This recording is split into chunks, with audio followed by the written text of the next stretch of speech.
I'm Deborah Sedillo Dugan, and welcome to another City Update. Phoenix is the 5th largest city in the United States and continues to grow quickly. City employees are proud to provide excellent resources and services to residents. But volunteers also do their part in making Phoenix a great place to live, work, and play, because they too give back and power our city to be more customer friendly. In 2011, the Office of Volunteerism was launched. And with us today is Michael Hammett, who oversees that office, and Yvonne to talk about one of the volunteer opportunities and programs. Welcome, both of you. Thanks, Deb. Well, you both have been with the city for such a long time. Michael, I want to start with you. Give us a little bit about your background and your current title with the volunteer office. Well, thank you for having us here today Absolutely. to talk about our favorite topic, which is volunteerism. Yes. I've been with the city since 2006, and I started as a public information officer and doing shows right here on Phoenix TV, which was always a lot of fun. And we still miss you. Yes, We still miss you. still Yes. in my heart. Yes. So. And then a few years ago, I moved into this role as Chief Service Officer, which is overseeing volunteerism across the city, as well as our national service programs, which are AmeriCorps members, AmeriCorps Vista members, and NCCC members. I love it. Okay, Yvonne, what's your background in history? You're a local. You've been born and raised here? I am. I'm a Phoenician of Arizona. I attended the University of Arizona, started my career here with the Parks Department. 2 years ago, I transitioned to the Youth and Education Office and oversee various programs, one of them that we are going to be speaking about today. Wonderful, and you guys tag team a lot, which I love. So let's start with the volunteers. Why did this office even open in 2011? What was the need?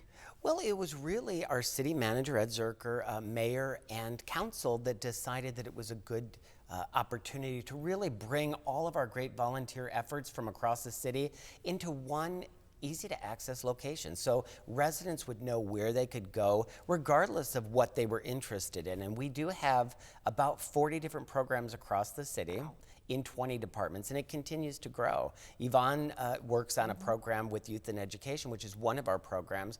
We have programs in aviation, the navigators who greet people and help people navigate the airport, and one of the newest programs out there is the pet therapy dogs. I know. We've done a story on that on our Phoenix Pet shows, and I do love the purple because I use them all the time because I travel a lot, and it's just easier if I see them. I'll just ask them a question, and they all know. They know what. You know, it is. It's great. It's that extra layer of customer service, and we have folks that are volunteering to do income tax returns for people, for low-income residents, where they may not even know they have an earned income tax credit coming back. And that's an opportunity for not only the individuals to actually have that refund come back to them, but it helps our economy.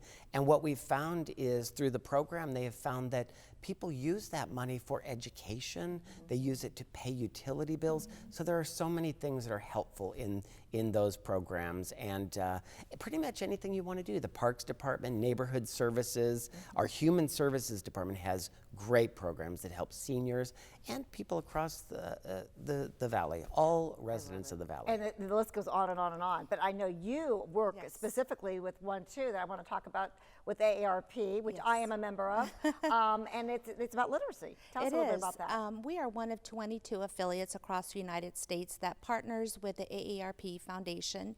Our whole goal is to recruit, train, and deploy adult volunteers 50 plus to work with second and third grade readers within one of our partnering Phoenix school districts. Our whole goal is to get these kiddos to reading benchmark by the end of the school year.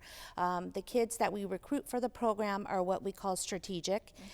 So they're kind of those kids that are right in the middle. They have 1 foot in intensive, 1 foot in benchmark, and our volunteers work with them one-on-one twice a week for the duration of the school year to get them to benchmark and to kind of get them over that hill. I love it, and it's fun. I mean, to read a book with the child, especially if you don't have children or grandchildren, and something just to be around the little ones. Absolutely. And it's successful. I'm sure is. It's been going on now for a couple of years. We are now in our 6th year, and it's not just about tutoring, it's about the mentorship, it's about the relationship that is formed between the tutor and the student, because they are working with one another for the duration of the school year twice a week. Oh, that's wonderful. And Michael, I know this program has gotten national recognition, and you have, like you said, the AmeriCorps, the Vista Corps, students helping out as well too. What would you say are some of the highlight of volunteers, would you say? Because, you know, maybe some are a little more popular than the other. You mentioned the navigators, but what other opportunities are there with the city? So there are so many. There are programs like Adopt a Street, which you're very familiar with, Deborah. I know you have adopted a street in honor of your husband. Yes. And so those are so important. Thousands of hours are donated by volunteers who work through our streets department, who keep our streets clean. And this is really, again, this is not replacing city employees. This is adding that extra level of care, and people who live in the community and going out and saying, we're going to make sure that that is taken care of. But we have volunteers who go out and protect people at the parks trails before they hike during the summer. And that's something new that happened this year in terms of our volunteers going out there. Phoenix Fire CERT volunteers as well, specially trained. That's right, and that does special training too for the CERT, absolutely. So so all you have to do is go on the website and just check out what your interests are, maybe, and it's things so pop easy. up. We have a supercharged website. It's a very powerful database where people can just go to phoenix.gov/volunteer, or you can just go to phoenix.gov and you'll see volunteering and jobs. Click on I'd like to volunteer, and it'll just show you what's available, including Yvonne's. Click on Hot Opportunities, and you'll see some of our most recent, including the Youth and Education Tutoring Program. And this is for all ages, because I know there's volunteer opportunities at the library, because my daughter did it years ago for like summer reading, and then just, you know, filing books back, you know, I guess for teens. Library has one of our most solid volunteer programs. And again, all every ages. branch, all ages. Okay, that's wonderful. Well, thank you for both of you for what you do. Thank you. For the program with AARP and that wonderful partnership and everything you do for the city on a day-to-day basis, because it is a wonderful partnership. Volunteers and our employees working together to make our city wonderful. They make our city shine. Thanks for really having us here, Deborah. Absolutely. Thank you both. Thank you. And again, we do appreciate all those volunteers out there who are making our city just a wonderful place to live. Now, if you're interested, please go to the website and check out all the different ways you can help. For City Update, I'm Deborah Sedillo Dugan. Don't forget, phoenix.gov/volunteer.